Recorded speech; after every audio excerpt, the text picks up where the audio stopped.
Voilà, alors nous sommes dans la paracha de Bamidbar. On va commencer le nouveau livre. Non. Et s'il vous plaît, vous pouvez nous expliquer la phrase que vous nous avez envoyée là, parce que moi j'ai pensé toute la journée. Ah oui? Et j'ai pas compris, donc il ne faut pas avoir de mérite. J'arrive, alors d'accord. On va commencer à... tout d'abord, donc, avant de commencer, l'irfouat kol hacholim, la guérison de tous les malades. Et kol hayeshuot, bezrat Hashem. La paracha que nous allons commencer, c'est la paracha de Bamidbar. C'est-à-dire avec un nouveau livre, en fait, le 4e livre de la Torah, qui commence par Bamidbar. Et en fait, on va parler dans ce livre-là de tout ce qui va se passer dans le désert. C'est-à-dire, il va y avoir tout d'abord l'organisation des campements dans le désert, comment ils se sont organisés. Évidemment, tout ça, c'est pas une organisation qui s'est faite par l'homme, mais c'est Akadosh Baruch Hu qui a demandé de le faire d'une certaine façon. On va voir ça tourne autour de quoi. Et puis il va y avoir aussi tous les lois qui vont être données dans le désert et puis l'histoire, tous les miracles qu'il va y avoir dans le désert, ils sont cités justement dans ce livre. Et enfin, le livre de Bamidbar, il se finira par la préparation à l'entrée dans le pays, où justement ils devront aussi, d'une certaine façon, s'organiser à se répartir le territoire en différentes tribus et le faire évidemment dans l'esprit de la Torah et des recommandations de Dieu. Pour ce qui en est donc de votre question, j'avais envoyé donc quand on prie, on ne doit pas compter sur ses mérites. Pourquoi ? Parce que est-ce qu'on en a véritablement ? Qui peut le dire ? Et si j'en ai, est-ce qu'ils sont suffisamment importants pour que mes mérites puissent me donner droit à ce que je demande ? Personne ne le sait en fait. Par contre, une chose on le sait, c'est la bonté d'Akadosh Baruch Hu. Celle-là, elle est sans limite. Oui, Elle est infinie. Décourager les gens d'avoir des mérites. Non, c'est pas du tout. Il faut avoir autant de mérite que l'on veut, mais il ne faut pas compter dessus quand on prie. C'est-à-dire, on ne demande pas à Kadosh Baruch Hu, tu sais, j'ai été sympa, j'ai fait ce qu'il fallait, alors tu devrais me donner. Mais comme on ne sait pas en fait, comme on ne sait pas et qu'on ne sait pas la grandeur, la valeur de nos mérites, donc c'est très difficile de pouvoir compter dessus. On ne sait pas si ce qu'on demande c'est énorme ou c'est pas énorme non plus. On a l'impression que nous, c'est des petites choses qu'on demande, mais on ne sait pas. Parce que si, par exemple, quelque chose a été décrété sur nous, qu'on ne devrait pas l'avoir, et que c'est seulement par le mérite que l'on a qu'on voudrait l'obtenir, c'est pas dit que ça puisse le faire. Par contre, c'est ce qu'a fait Moshe Rabbeinu quand il a demandé à entrer dans le pays de Canaan. Il n'a pas dit, après tout, je l'ai mérité. C'est ce qu'il aurait pu dire.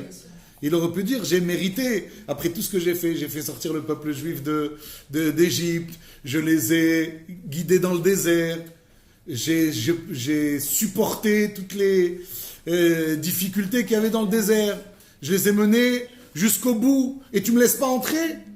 S'il y a quelqu'un qui mérite, c'est bien moi. S'il y a quelqu'un qui pouvait peut-être dire que son mérite, il était grand, c'était lui. Et pourtant, il ne s'est pas permis de le faire, Moshe. Donc il nous a donné l'exemple de dire quoi ?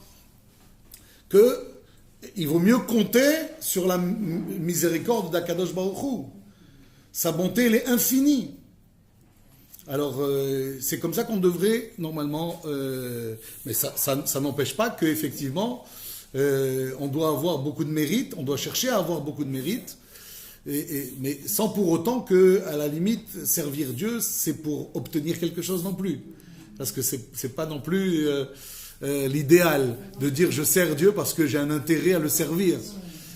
Donc on le fait pas pour ça, mais c'est vrai que si on le fait, on a du mérite. C'est-à-dire que Dieu ne nous priverait jamais, évidemment, de ce qui nous revient de droit. Mais c'est pas sur cette chose-là qu'on doit jeter son dévolu. Voilà donc pour répondre à votre question. Et en quoi c'est lié à notre sujet? Évidemment, c'est parce que on va aborder un thème aujourd'hui qui est de comprendre pourquoi est-ce que Akadosh Baruch Hu nous a donné tout un système précis, on ne peut plus précis, à tel point qu'on l'a appelé la ronde des camps. C'est-à-dire que quand les Bnei Israël se déplaçaient dans le désert, c'était d'une rigueur au niveau de la mise en route, etc., de la façon dont ils se déplaçaient, que on était admiratif de ce nombre de gens impressionnants qui doivent se déplacer chaque fois dans le désert pour aller d'une étape à une autre. Hein, imaginez des millions de personnes à guider. Si chacun ne sait pas ce qu'il doit faire au moment où il doit le faire, s'il ne sait pas à quel moment se remettre là où il faut se remettre, vous imaginez le tracas que ça doit être pour les chefs. Imaginez qu'à chaque étape, chacun dise « Ah non, moi je vais me mettre là ». Je vous dire, rien que pour prendre un exemple, quand on organise un autobus, tout le monde veut être à l'avant. Oui, imaginez qu'à chaque étape, chacun dise « Ah non, maintenant c'est à mon tour », etc. On n'en finirait plus. Déjà, rien que le départ, c'est toute une histoire parce que tout le monde veut... Et des fois, on ne trouve pas de place pour mettre les gens comme ils veulent, parce que des fois, il y a une place seule, etc. On a eu dernièrement ce type de tracas. Alors, imaginez pour un peuple entier, dans un désert, c'est-à-dire sans aucune ressource, sans aucune infrastructure, et toujours dans l'obligation de se déplacer. Donc les peuples autour, les peuples de la région étaient admiratifs de voir comment ce peuple, il était chéri et aimé par Dieu et guidé par Dieu. D'autant qu'il avait aussi, il était entouré de ces fameuses nuées de gloire et évidemment tous les facilités qu'Akadosh Baruch Hu accordait au peuple juif dans le désert. Tout ça, c'est dû à quoi? Pourquoi est-ce que Dieu a donné tant d'amour et de respect et d'honneur, de gloire au peuple juif? C'est un peu ce qu'on va essayer de découvrir aujourd'hui. D'abord, quels sont les sujets de la paracha? En premier des sujets, c'est les recensements. On va demander à Moshe et à Aaron de compter le peuple juif. Comment le compter? Par tribu. C'est-à-dire qu'il fallait qu'on sache à chaque tribu combien elle avait de personnes qui la constituaient. Et chaque tribu, c'était à partir de quel âge qu'on comptait? À partir de l'âge de 20 ans. C'est-à-dire que le décompte que l'on fait dans la Torah, il ne tient pas compte de tous ceux qui n'ont pas encore 20 ans. Donc combien on a trouvé en tout, en comptant toutes les tribus? Un chiffre qui a été donc obtenu au départ de leur périple dans le désert, et puis à la fin aussi. Pourquoi? Parce qu'on a voulu voir si effectivement, avec tous les malheurs qui se sont déroulés dans le désert, est-ce qu'il y a eu une perte du peuple juif qui a fait un trou quelque part? On va voir que non. Malgré tout. Malgré toutes les pertes, et tous ceux qui sont morts dans le désert parce qu'il arrivait leur temps de mourir dans le désert parce qu'ils avaient fauté, il n'empêche qu'au départ et à l'arrivée, c'était pratiquement le même nombre. Alors, ils étaient au nombre de combien au départ, puisque c'est le départ ici? À peu près 600 000. 600 000, c'est en fait... Et de manière exacte, le chiffre que va donner la Torah dans notre paracha, 603 550 personnes, au-delà de 20 ans, qui avaient plus de 20 ans. Ça veut dire, si vous comptez aussi tous les enfants de ces tribus-là, ça donne facilement. Hein, et quand on dit, c'est que les hommes aussi. C'est que les hommes qui ont été comptés, les femmes n'ont pas été comptées. Donc si vous comptez tout cette partie-là aussi, ça fait des millions. 2-3 millions au moins de personnes à guider. Donc chaque tribu, elle devait être comptée à part. Pourquoi ? Parce que justement, chacun devait avoir sa fonction. Quand on dit qu'on te compte à part, ça veut dire qu'à part, tu dois savoir où tu te places, tu dois savoir sur qui compter, hein, de ta tribu, et puis quelles sont vos charges. Et donc chaque tribu, elle avait un drapeau, un dégel, et mis à part qu'il y avait des couleurs à ces drapeaux, c'est peut-être la première fois qu'il existe des drapeaux, en tout cas dans les textes qu'on parle de drapeaux, les drapeaux les plus anciens qui existent, d'après les textes, c'est dans notre Torah. Et qu'est-ce qu'il y avait sur ces drapeaux à part les couleurs qui changeaient ? Les couleurs, c'est par rapport à chaque pierre. Vous savez que sur le pectoral du Kohen Gadol, il y avait donc les 12 pierres qui représentaient les 12 tribus. Et chaque pierre, c'était une pierre précieuse qui avait une couleur différente. Il y avait le saphir, l'émeraude, le diamant, etc. Oui. Et chacune avait une couleur différente. Une c'est du vert, l'autre c'est du rouge, l'autre c'est de toutes les couleurs, etc. Qu'est-ce qu'il y avait d'autre sur ce drapeau ? Il y avait leur... c'est le lion, il y avait leur... Voilà, il y avait leur symbole. Alors, dans les symboles des tribus, il y en avait combien qui étaient des symboles d'animaux ? Combien il y en avait parmi les tribus ? Sur 13 tribus. Je dis 13 tribus parce que, en comptant la tribu de Lévi et en comptant les 2 tribus de Yosef. Yosef s'est divisé en 2, donc lui n'apparaît pas, mais ses 2 enfants, ils font office de 2 tribus. Donc combien en tout, vous pouvez me dire quel nombre il y a d'animaux ? 6, bravo. 6. Alors le lion, c'est qui le lion ? Yehuda. Le loup.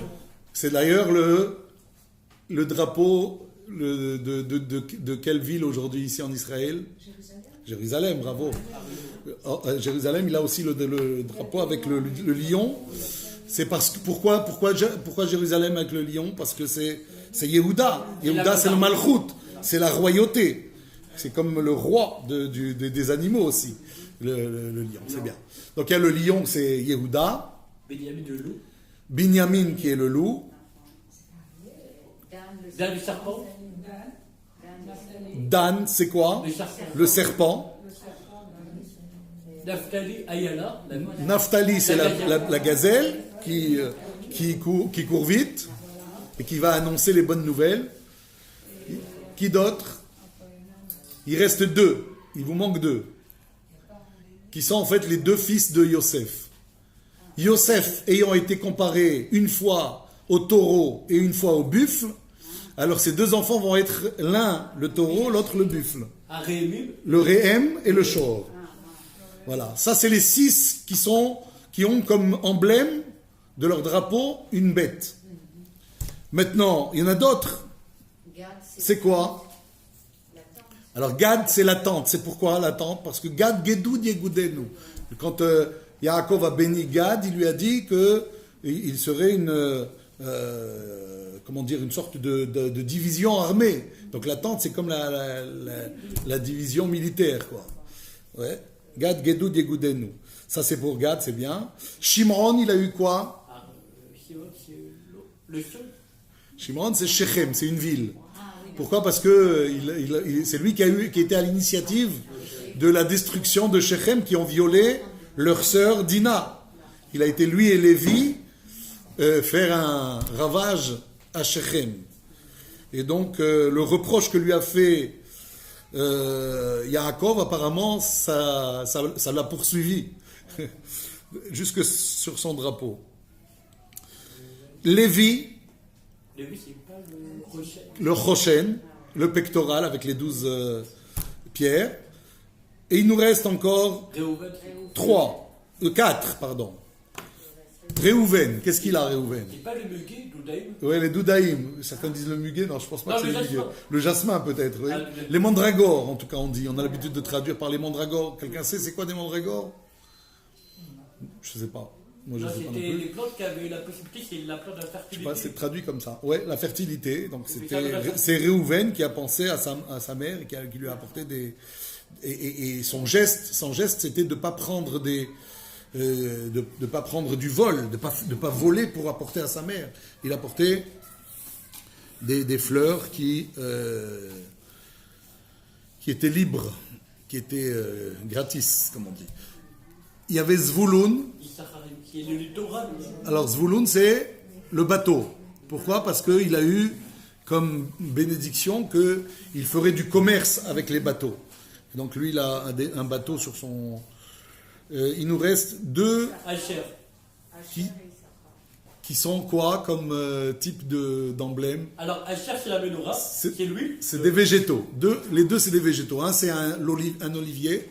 Asher, c'est un olivier parce que dans son territoire, il allait avoir la production d'huile d'olive et la richesse, et le gras, ce que l'on appelle le gras de la terre. Oui. Et puis, mais Asher Shemena Lachmo, la chante Shemen. Et puis, il va y avoir.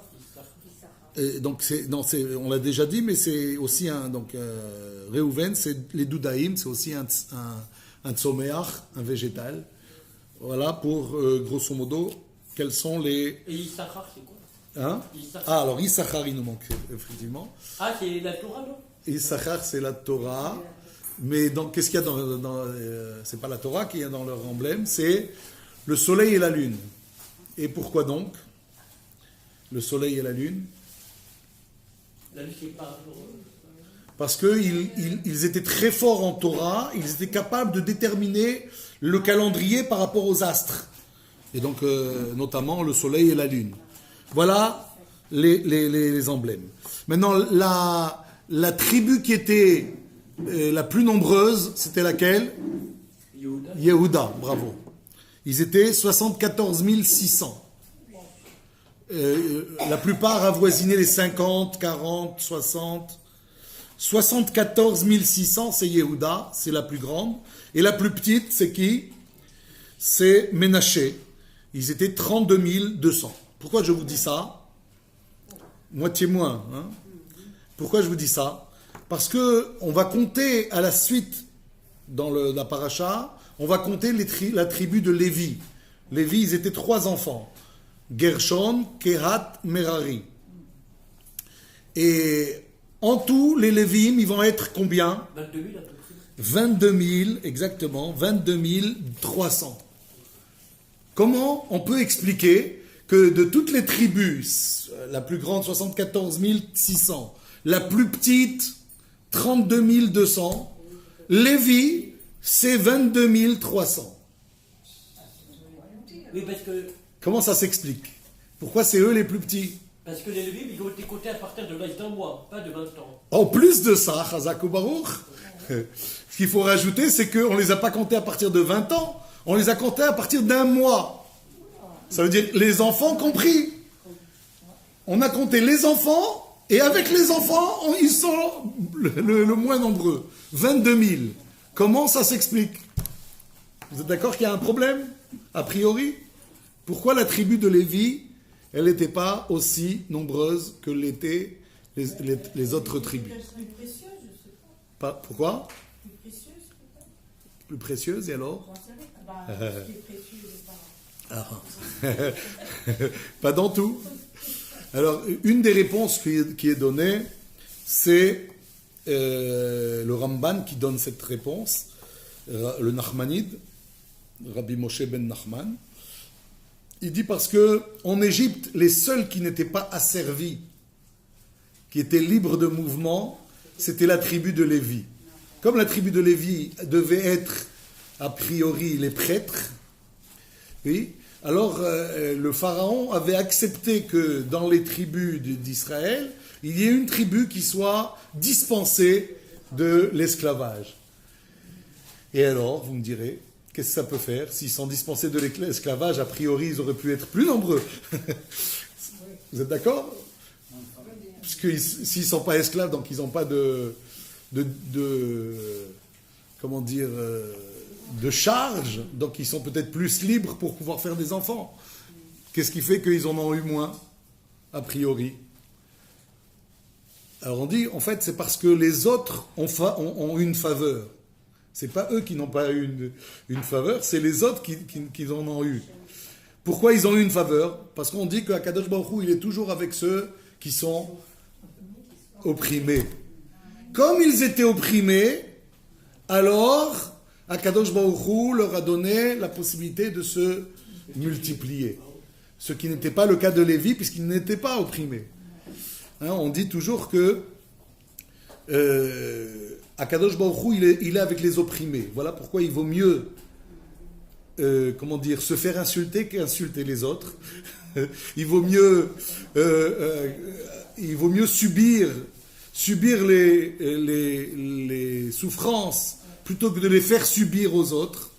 Pourquoi? Parce que Akadosh Baruch Hu, il est toujours avec ceux qui sont opprimés. On dit par exemple que si un tzaddik, il est tzaddik toute sa vie, il fait du bien, ouais, mais qu'il est indifférent avec un rachat, et qu'il décide de l'opprimer, ce rachat, avec qui Dieu il est? Avec le tzaddik ou avec le rachat? Avec le rachat. Vous vous rendez compte? Pourquoi? Parce que c'est pas parce qu'il est rachat que tu dois l'opprimer. Et si tu le fais, alors Akadosh Baruch Hu sera avec lui, même si toi tu es un tzaddik. Vous savez d'où on le voit ça? De la paracha de la semaine dernière, la paracha des klalot, les malédictions. Vous savez, parmi les malédictions, il y a une des malédictions qui dit la chose suivante. À un moment, vous fuirez sans que des ennemis vous poursuivent. Parmi les malédictions, il est dit, vous fuirez sans que les ennemis vous poursuivent. On dit, c'est quoi cette malédiction? C'est pas une malédiction, a priori. Si on fuit, qu'il n'y a pas d'ennemis. Pourquoi on fuit? Ça n'a pas de sens, a priori. On dit, la pire des choses dans la vie, c'est quoi? C'est que quand on fuit et qu'on n'a pas d'ennemis qui nous poursuit, donc Akadosh Baruch Hu ne peut pas être avec nous. Au moins, quand il y a un ennemi qui nous poursuit, Dieu il peut être avec nous. C'est un moindre mal. Mais si on fuit et qu'il n'y a personne qui nous poursuit, alors il n'y a pas de raison que Dieu soit avec nous, puisque c'est une malédiction qui est annoncée dans les textes. Comprenez? Donc de là, on sait effectivement que être poursuivi, ça donne droit à l'aide divine. J'ai mis le masgan, je ne sais pas, apparemment il ne fonctionne pas, ou alors c'est que je ne l'ai pas mis assez fort. Non, il était à 27. Je l'ai diminué là. Je l'ai mis à 22, 24. Il était à 27? Non, il était à 27. Moi je l'avais mis à 24, un ventilateur. Maintenant, est-ce qu'il faisait froid? Je ne sais pas. Vous aviez froid tout à l'heure? Ah, ok. Alors je ne sais pas. Moi je l'avais mis au plus bas. Hein. C'est pour ça que il ne fait pas très très chaud dehors apparemment. C'est pour ça. Voilà pour... Voilà, je l'ai remonté. Alors, je reviens maintenant à...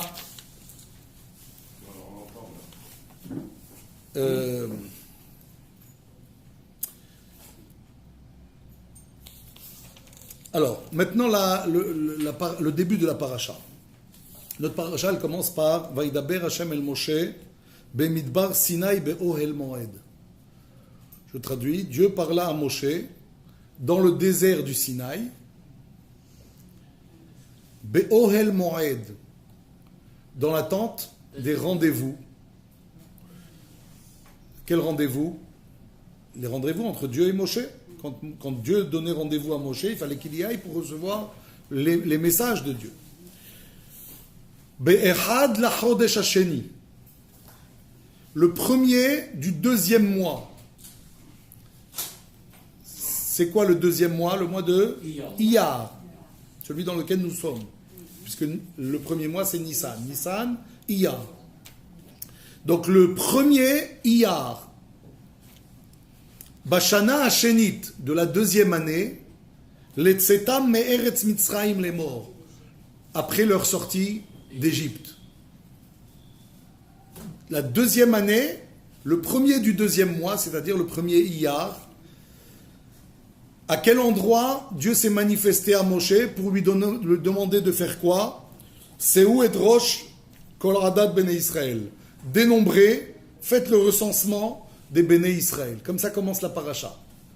Alors quelle est la question que l'on se pose dès le départ? Il y a pourquoi on dit pourquoi la Torah t'a été donnée dans le désert, le Midbar. Voilà. Pourquoi ces précisions qui apparaissent comme en trop? On le sait déjà. Pourquoi nous répéter maintenant ces messages-là? Et quand on nous dit qu'on va recenser les Bnei Israël, on a besoin de répéter ces messages-là de manière aussi précise. Dieu a parlé à Moshe, peu importe où à la limite. Non, j'ai besoin de te préciser. Bemidbar Sinaï. Mais quel rapport avec le recensement? C'est ça l'idée. D'accord, je suis d'accord. On peut voir dans le Midbar, c'est a priori l'humilité, ok. Mais a priori, quel rapport avec le contexte? C'est ça l'idée. La question principale. Ça a le droit de faire aussi le désert, ça a le droit. D'accord, mais quel rapport avec le recensement? On va le voir. Donc, Bemidbar Sinaï, pourquoi c'est précisé? Plus encore, Be'oel Mored, dans l'attente des rendez-vous. Pourquoi me préciser cela? Je le sais que c'est comme ça. D'une manière générale, c'est ainsi. Ça a été dit par ailleurs. Convocation, non? Comment? Convocation, rendez-vous. Et ça a un autre sens d'ailleurs, le mot Moed. Ça veut dire quoi, Moed aussi? Les fêtes. Pourquoi les fêtes s'appellent Moed? Parce qu'on est convoqué. C'est Akadosh Baruch Hu qui nous invite à faire, à être en joie et à manifester de la joie, etc. D'accord? Donc le Moed, c'est ça aussi. C'est des rendez-vous que Dieu nous donne. Mais convocation, c'est plus encore. Que rendez-vous. Bah oui, convocation, c'est péché, il faut aller. Et rendez-vous, non. Si Dieu te donne rendez-vous, il ne faut pas. C'est difficile à dire, hein, je pense. Oui, ça a l'air d'être un peu plus fort comme terme, mais je ne pense pas qu'il y a une grosse différence, une grosse nuance entre les deux. Merci beaucoup. Baruch ata Adonai, Eloheinu melech haolam, she'akol niya bidvaro.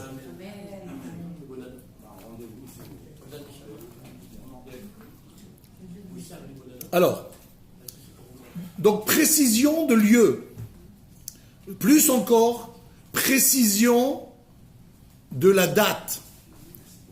Pourquoi c'est si important que ça de nous dire à quelle date ça s'est fait et de manière aussi précise? Be'echad lachodesh, le premier. Tu m'aurais dit que ça s'est passé le mois de Iyar. Bon, peu importe quel jour que ça peut faire. Non, le premier Iyar. De quelle année? 5749. Pardon, je dis bêtise. 2449, puisqu'ils sont sortis de l'Égypte en 2448. Là, on me dit c'est la deuxième année à partir de la sortie d'Égypte, donc c'est en 2449, on est en 5779. Pourquoi me donner cette date? Et on me dit aussi, Letzetan me'eretz Mitzrayim, à leur sortie d'Égypte.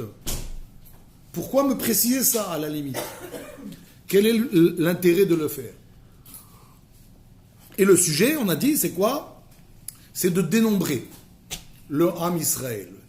Alors, quand on aura compris pourquoi est-ce que dénombrer le peuple juif, recenser le peuple juif, ça a son importance, quel est l'intérêt de faire ça? Alors on va comprendre pourquoi cette introduction. Donc l'idée, elle est quoi? Pourquoi est-ce qu'Akadosh Baruch Hu nous compte? Parce qu'il nous aime. Voilà. C'est une preuve d'amour. Ce qui compte, ça veut dire qu'il a une place, il a un tafkid, il a un rôle à jouer, et il a une particularité. Et chacun a sa partie à jouer, sa partie à comment dire, à son rôle à accomplir, exactement. Et cet amour que Dieu a pour nous, dans le Midrash, il est dit d'une façon qui nous permet de mieux comprendre cette idée-là. On nous dit que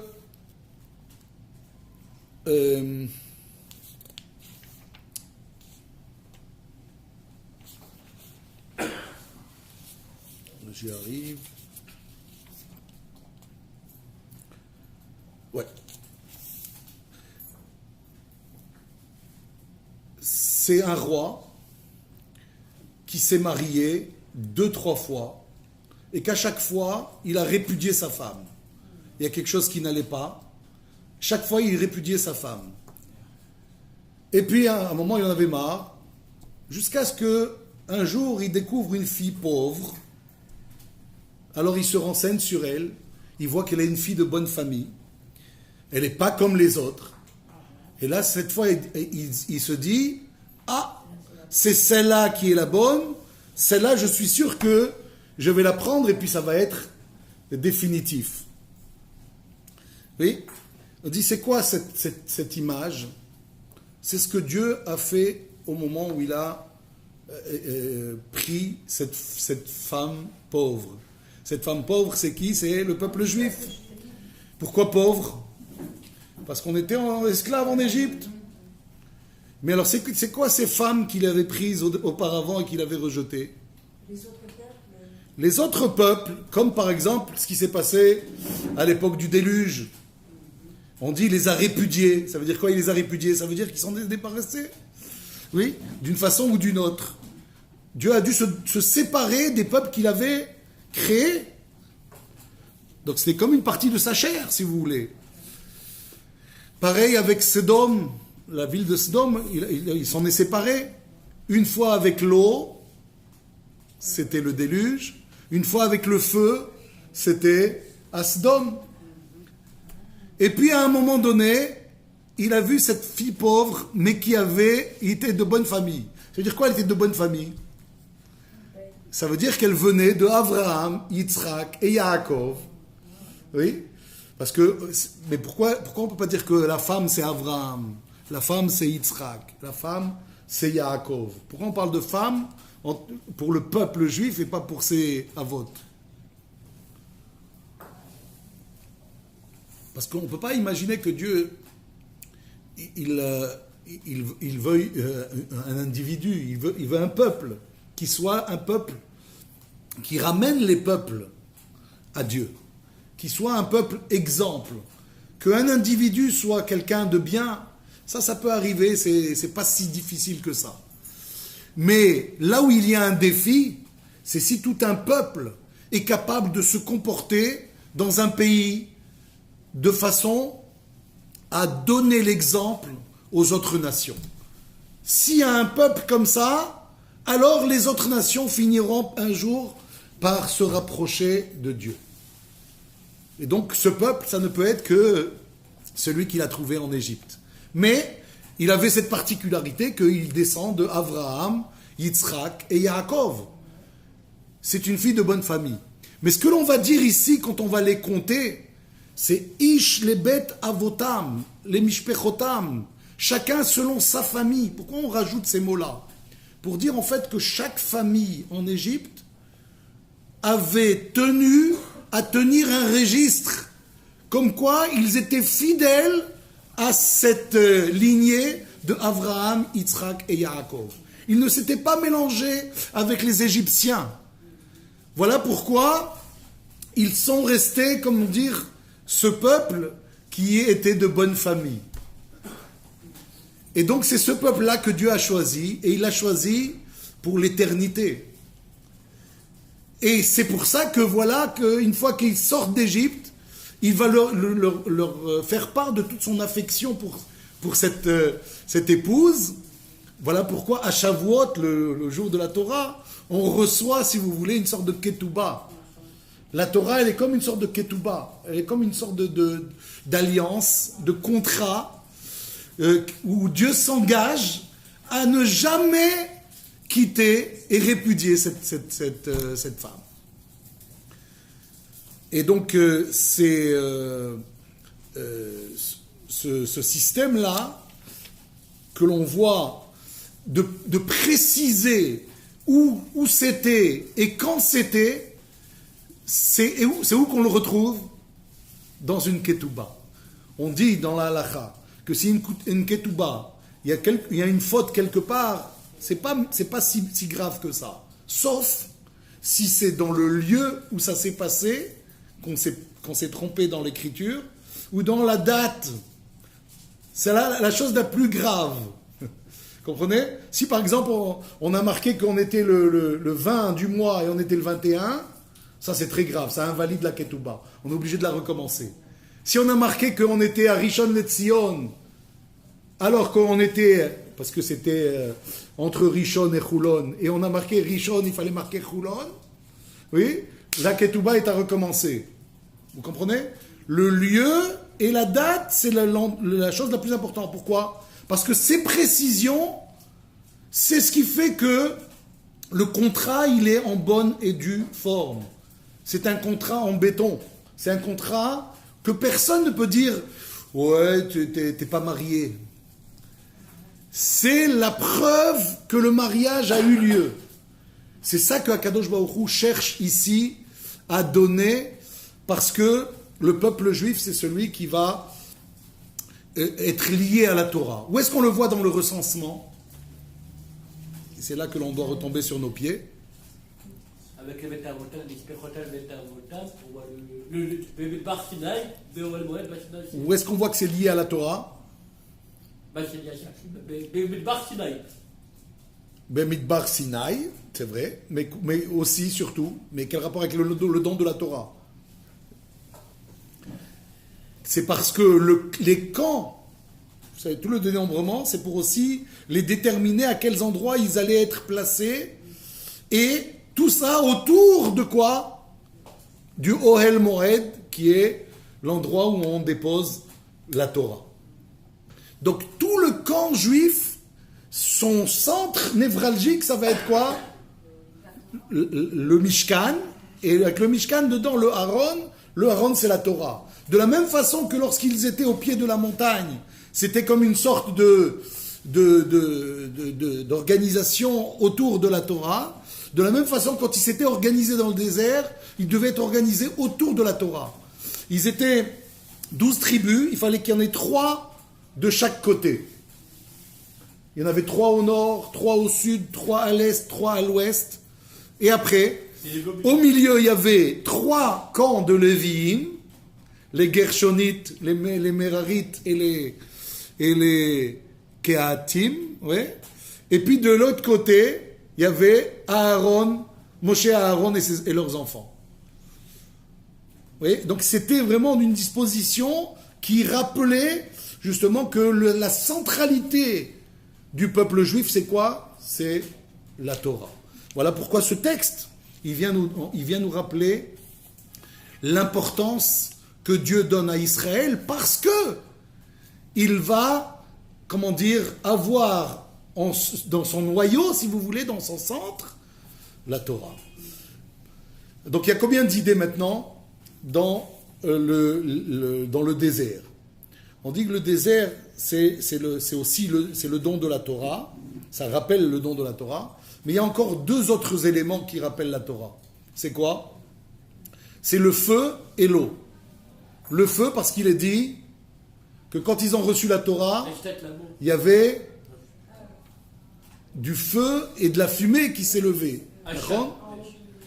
Et on dit dans la Shira de Déborah, qui rappelait l'événement du Matan Torah, que les nuages, comment c'était dit là-bas, les nuages fondirent en eau et les monts ruisselèrent autour de Haram Israël. Pourquoi on nous parle de l'eau pour parler de la Torah? L'eau, le feu et le désert. Parce que ces 3 éléments, ils nous permettent de comprendre comment est-ce qu'on doit être pour être les vecteurs de la Torah. D'abord, on nous dit Vezot haTorah asher sam Moshe. Quand est-ce qu'on dit ça? On lève les yeux. Quand on lève le Sefer Torah, on dit voici la Torah que Moshe a placée.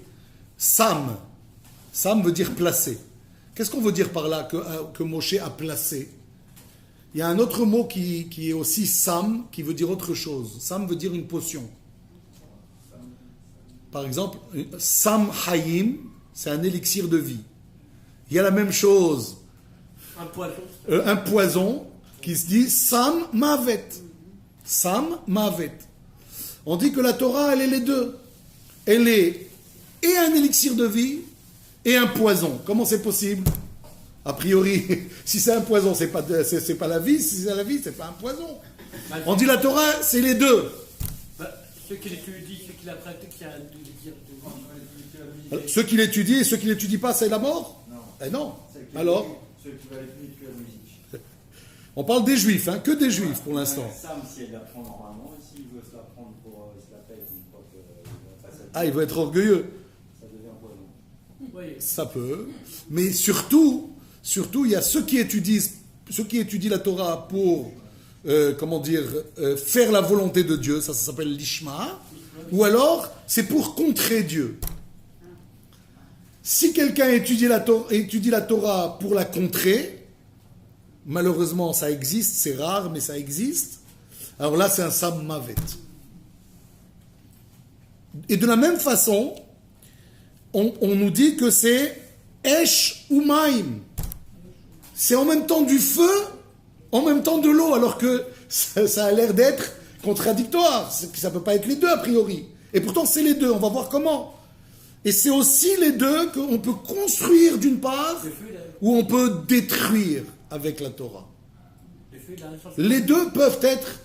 Comment est-ce qu'on détruit avec la Torah? Quand on l'utilise avec son esprit tordu. Si on décide d'avoir l'esprit tordu et d'enseigner la Torah avec son esprit tordu, on va détruire. Par contre, si on va selon la façon de faire d'Akadosh Baruch Hu, alors on va construire. Les trois éléments... Avoir l'esprit tordu, c'est. Avoir l'esprit tordu, ça veut dire quoi? Par rapport aux produits. Ça veut dire se fier à son Ça range à sa face. à son opinion. C'est-à-dire, j'ai une opinion, et cette opinion-là, je l'ai eue comment? Elle est due à une éducation que j'ai reçue. Des préjugés. Elle est due à des préjugés. Elle est due à des pressions sociales parfois. Elle est due parfois au fait que j'ai des ta'avot, des envies, des plaisirs que je cherche à assouvir et qui sont contraires à l'esprit de la Torah. Mais seulement, moi je ne vois pas au moment où je décide de penser que la Torah elle dit ça, que c'est parce que j'ai quelque chose qui me rend aveugle dans cet état d'esprit. Vous comprenez? Il y a quelque chose qui fausse, si vous voulez, cette vérité. Si moi j'ai tendance à vouloir quelque chose, je vais aller selon cette volonté. Or, c'est peut-être pas la vérité. Et donc, la Torah nous demande d'aller selon des règles de logique. Si on n'a pas ces règles de logique, si on veut se fier soi-même à son opinion, alors c'est évident qu'on va interpréter la Torah d'une façon erronée. Les trois éléments, ça rappelle aussi quelle idée par rapport à l'étude de la Torah. C'est très important parce qu'on se rapproche justement de Matan Torah, et c'est de la façon dont on se prépare pour recevoir la Torah. Si on a compris comment on doit accueillir la Torah, que Akadosh Baruch Hu nous accorde une possibilité de recevoir véritablement des bribes de lumière qui peuvent nous éclairer dans notre étude de Torah. Alors, L'eau, c'est la vie. ces trois éléments, ça nous apprend aussi la résistance à toute épreuve. Si tu veux être dans l'étude de la Torah, tu dois savoir résister à chaque épreuve. Dans l'histoire de l'humanité, on a vu que certains individus ont résisté à des épreuves insupportables. Quelles sont ces épreuves-là? C'est l'eau, le feu et le désert. Comment? Le feu. Bravo. Abraham, on lui a dit, ou tu te prosternes à Nimrod, ou on te met dans le bûcher. Qu'est-ce que tu choisis? Il a dit, pour moi, c'est clair et net, ma vérité, je l'ai découverte, c'est pas maintenant que je vais changer pour qui que ce soit. Je suis prêt à aller jusqu'au bout pour la vérité à laquelle je crois. Pour moi, Dieu, c'est pas le soleil, c'est pas la lune, c'est pas le feu, c'est pas Nimrod, c'est pas les statues que vous avez érigées, c'est celui qui est invisible et qui a créé tout ce que vous avez, vous, et que vous mettez en relief. Oui? Et donc, il va aller sur le feu. On va le mettre au bûcher et il ne va pas brûler. Abraham. La fournaise. Oui, dans la fournaise ardente, il ne va pas brûler. Donc ça, c'est une épreuve que si on nous dit, écoute, tu choisis ou la Torah ou la mort. Voilà le feu, par exemple. Abraham était prêt à mourir pour ses idées.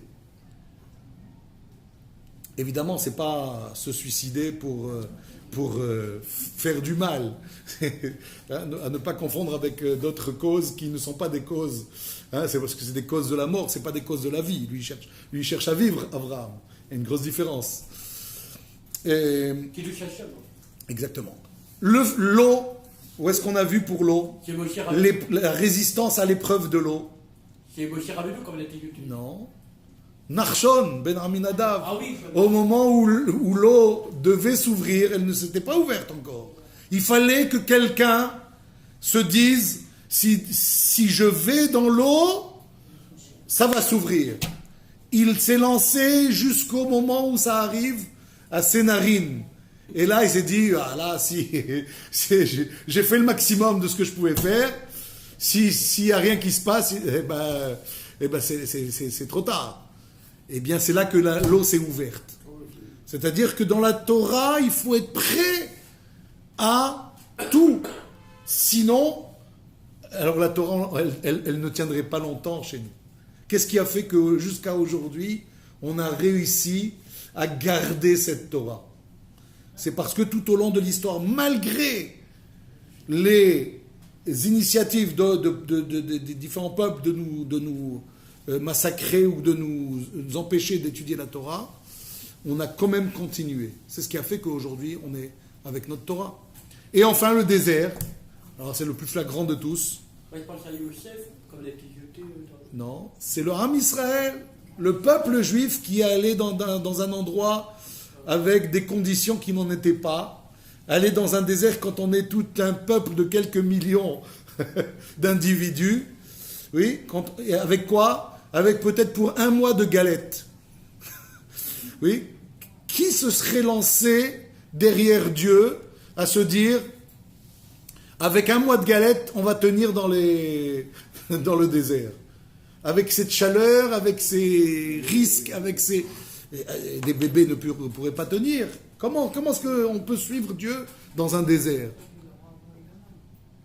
On devrait envoyer des explorateurs, des espions, et trouver un moyen d'arriver dans la...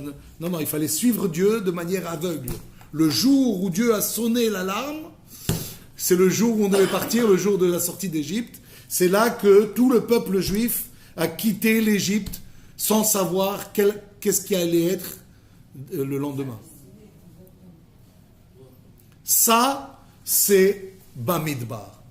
Voilà pourquoi Bamidbar, ça dit l'affection de Dieu pour le peuple juif. De la même façon, quand on dit pour la fête de Pessah, qui est la fête de la sortie d'Égypte, on dit qu'elle a 2 noms, cette fête, Chag HaMatzot et Chag HaPessah.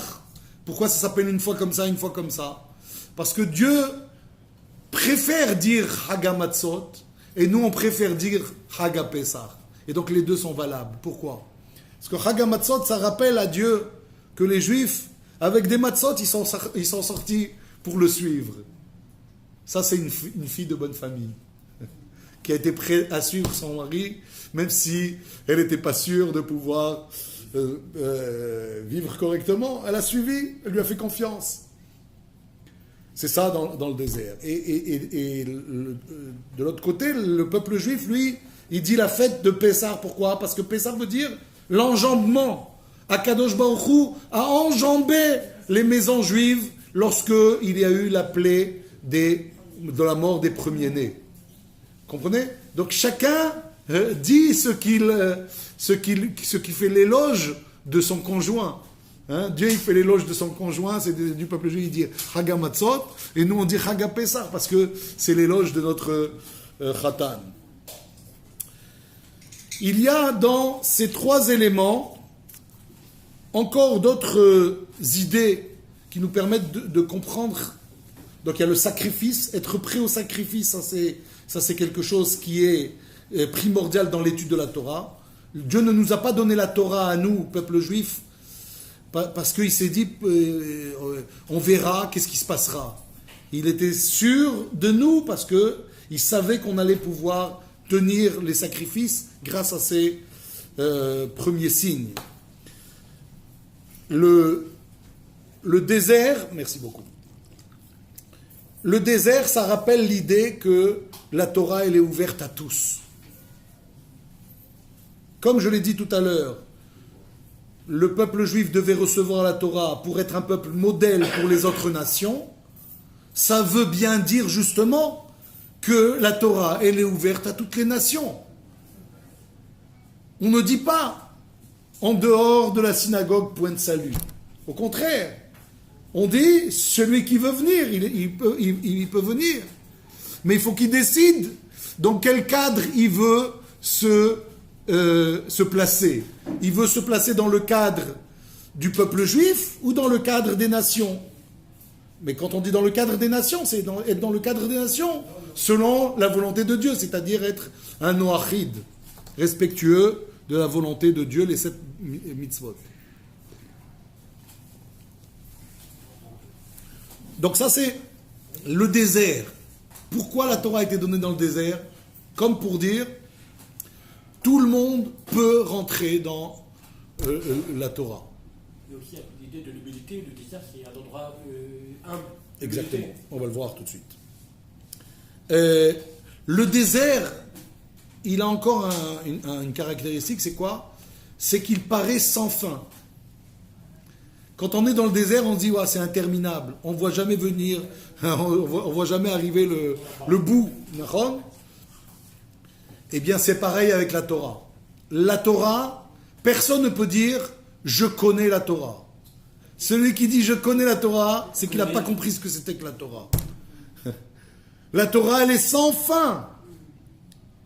Même une vie entière, si tu resterais toute ta vie à ne pas manger, à ne pas boire, à ne pas dormir, à ne faire qu'étudier la Torah, une vie entière de 120 ans, elle ne suffirait pas pour connaître toute la Torah. C'est ça Bamidbar. Voilà pourquoi Dieu choisit le peuple juif et qu'il les compte, parce que ça compte pour lui dans l'esprit que l'on a. C'est-à-dire être prêt à vivre toute sa vie dans l'étude de la Torah et penser qu'on est loin du compte encore. Quelqu'un qui a étudié beaucoup de Torah, il pense, lui, qu'il y a beaucoup de choses qui lui manquent encore. Alors que vous voyez des gens qui ont à peine étudié quelques bribes de Torah et ils pensent déjà tout savoir. Terrible. Ils disent, oui, mais on connaît, oui. Oh oui, il va nous répéter encore une fois la même chose. On apprend, plus on rentre, plus on se remet dans cela, plus on découvre d'autres choses. Parce que la Torah, c'est l'éternité. Et l'éternité, c'est Akadosh Baruch Hu. Exactement. Oui, exactement. Dieu est infini, donc la Torah, elle l'est aussi. Et puis ces trois éléments que l'on a cités, le désert, l'eau et le feu, sont les trois éléments que l'on a gratis. Oui. moins cher. Quelqu'un il dit, moi je vais prendre, je sais moi, du bois ou bien des tentures, je vais aller m'installer dans le désert. Vous allez payer de la arnona. Il y aura à payer de la arnona, il y aura pas. Vous avez le droit de vous installer, vous n'avez pas de loyer à payer, vous n'avez pas à acheter, c'est gratis. C'est ce qui s'est passé chez nous dans le désert quand on a reçu la Torah. C'était gratis. Et la Torah, elle est gratis. De là, on apprend que quand quelqu'un a appris la Torah, il doit l'enseigner de manière gratuite. On peut lui payer pour le fait que, par exemple, La semaine dernière, on avait aussi parlé d'un peu de ça, effectivement. Quand quelqu'un enseigne la Torah, oui, on peut le payer pour le fait qu'il se consacre à ça, donc il ne peut pas travailler parce qu'on lui demande de se consacrer à ça. Mais on ne lui paye pas pour la Torah qu'il enseigne. Ce n'est pas un savoir qu'il peut faire payer, comme quand on est médecin ou quand on est dans un autre domaine. On fait payer son savoir, puisqu'on a fait tant d'années d'études. L'eau, c'est pareil, c'est gratuit, sauf aujourd'hui en Israël. Un peu partout en fait, mais ça veut dire que bon, c'est la chose la moins chère possible. Ouais, parce qu'il y a les infrastructures en fait, c'est ça qu'on paye. C'est pas l'eau en elle-même, l'eau elle est gratuite. Et il y a le feu qui est gratuit. Chacun il peut fabriquer son feu. Hein? Le premier qui a découvert le feu, c'est Adam Arishon, à Motzai Shabbat. Voilà pourquoi on fait Boré Naoré Haesh le samedi soir. Donc il l'a découvert, n'importe qui peut lui-même trouver du feu. Et encore trois enseignements sur ces points-là, et on a fini. Le désert, ça vient aussi indiquer que on peut se consacrer complètement à Dieu parce qu'on a confiance en Dieu. C'est ça le désert. Le désert, ça veut dire qu'on sait que on ne peut pas vivre d'agriculture, on ne peut pas vivre de commerce quand tu es dans le désert. De quoi tu vas vivre si ce n'est que tu as confiance en Dieu. D'accord ? Donc c'est ça, étudier la Torah. Tous les gens qui sont nombreux aujourd'hui en Israël, c'est des milliers de personnes qui étudient la Torah à temps plein et qui ne travaillent pas. S'ils se sont lancés dans ça, c'est parce qu'ils ont eu confiance en Dieu. Est-ce qu'ils ont eu raison d'avoir confiance en Dieu ? La preuve que oui, c'est puisqu'ils s'en sortent d'une façon ou d'une autre, difficilement, avec peut-être, beaucoup de modestie, avec beaucoup de sacrifices qu'ils font, mais il n'empêche que c'est faisable puisqu'ils sont de plus en plus nombreux à le faire, avec un salaire de misère. Donc ça veut dire que c'est faisable, il suffit d'avoir confiance en Dieu. C'est ça aussi le désert. Le désert, c'est se remettre à Dieu. Parce que cet endroit, il nous rappelle cela. Et c'est aussi vivre sans crainte. Parce que quand on est dans le désert, généralement, il n'y a pas beaucoup de gens qui vont nous embêter, parce que ce n'est pas un endroit qui est fréquenté. Donc, on sait que quand on étudie la Torah, on a la tranquillité, on n'est pas inquiété ni par les autorités, c'est une promesse des Pirkei Avot, par exemple, ni embêté par les autorités, ni embêté par les guerres. On est dans la paix et la quiétude. Mais ça, il faut évidemment y croire. Celui qui n'y croit pas, il ne peut pas se lancer dans ça. Voilà pourquoi le peuple juif, il est aimé d'Akadosh Baruch Hu. C'est ça qui est nécessaire à l'étude. Je termine avec encore un enseignement. Le feu, c'est aussi l'importance d'être enthousiaste quand on étudie la Torah. Le feu, c'est avoir un feu dévorant qui nous donne envie d'étudier la Torah. Donc il faut avoir de l'enthousiasme. L'eau, à quoi elle sert a priori pour l'étude de la Torah ? À refroidir nos ardeurs des envies et des plaisirs, parce que l'un ne va pas avec l'autre. On ne peut pas être dans la recherche des plaisirs et en même temps dans l'étude de la Torah. Ça ne va pas ensemble. C'est ou l'un ou l'autre. Quelqu'un qui veut kiffer dans la vie, il va dans cette direction. Et enfin, le désert, c'est parce que il est non accaparé par qui que ce soit. Et donc, c'est être prédisposé à vouloir étudier la Torah. Voilà, on s'arrête sur ça. Yehi Ratson, Be'ezrat Hashem, que l'on puisse correctement se préparer avec beaucoup de volonté à vouloir découvrir la Torah. Et quand on arrive à Shavuot avec cet état d'esprit, on peut être assuré que Akadosh Baruch Hu nous remplira de lumière pour pouvoir découvrir encore plus de secrets de la Torah. Amen. On va voir notre ce qu'il va faire. C'est grave.